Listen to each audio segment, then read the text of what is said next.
also worked as a part-time independent researcher without a regular source of funding. Alan Scott's work on the project began in 1961, and on December 29, 1989, his drug, at the time it was called oculinum, received FDA approval. Incredibly, in the process, Scott spent just over $4 million, unlike the hundreds of millions or even $1 billion usually spent in developing a new drug today. As an ophthalmologist of the same era, I knew Alan professionally beginning in the 1970s, followed his research, and joined the open clinical trial of botulinum toxin type A for the treatment of strabismus, misaligned eyes, and dystonia, muscle spasm, in 1982. In the 1950s, young men like us, and a few women, who studied in medical school and were graduating to internships, were unmarried or, in a few cases, just recently hitched. Starchy white uniforms, often including a shirt and a tie, were de rigueur. A hospital patient's routine laboratory admission workup was done by a student or house officer in a small lab on the ward. Biopsies and lumbar punctures were often performed at the bedside or in a nearby treatment room. For every inpatient, a detailed handwritten history and physical examination was recorded on their chart. Intensive care units had not been established, and critically ill patients, like those suffering a heart attack, were frequently attended with a night-long vigil. Wages were low, meals were free, hours were long, and camaraderie prevailed. I recall members of our silent generation looking ahead with confidence, optimism, and a can-do spirit, and this attitude describes Alan B. Scott to a T. For the saga of Botox to be told from first-hand perspectives, there was no time to waste. I phoned Alan and asked if he would help me write this story. I needed to hear in his own words how he started with a deadly toxin and ended up with Botox. He answered immediately, "Sure, let's see what happens." We were in it together, and I was confident Alan would hold up his part. And he did. We worked on the project from June 2021 through November 2021, connecting via Zoom, phone calls, email, and regular mail.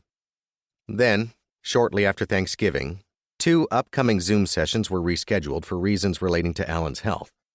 9 days before Christmas, I received the devastating news that Alan Scott had died on December 16, 2021, 6 months shy of his 90th birthday. I wish he could have seen this finished book that he had helped write.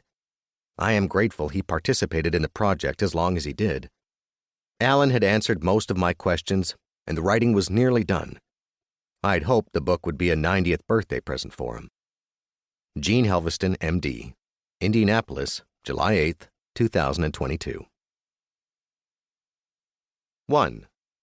Clostridium botulinum. The bacterium Clostridium botulinum has been on Earth for 1 billion years.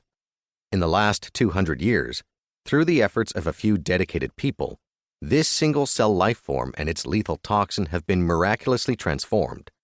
This amazing story begins with death and culminates with a purified and diluted Clostridium botulinum toxin type A that was approved for human use by the Food and Drug Administration. Alan Brown Scott was an ordinary man who led a small team that accomplished the extraordinary feat of developing Botox. This Californian, who could be called taciturn, finished training as an ophthalmologist and elected to pursue a unique career path. He divided his time and effort equally while consolidating his focus. He treated patients in his office with the tools available to the practice of medicine then, and worked in his laboratory searching for new methods to be used tomorrow. After spending a decade studying how human extraocular muscles worked, Scott started to look for a method to change eye alignment without using surgery. Finding the right substance, he injected a potent toxin into the extraocular muscle of a monkey. The year was 1972. It worked and had a lasting effect. This was the first step in his search for a novel way to treat patients with abnormal alignment of the eyes, otherwise known as strabismus. Building on these results, Scott became the first person to inject the world's most lethal poison into a human. After this, he launched the most remarkable drug development story of the century, perhaps of all time. The toxin Scott employed is produced by Clostridium botulinum,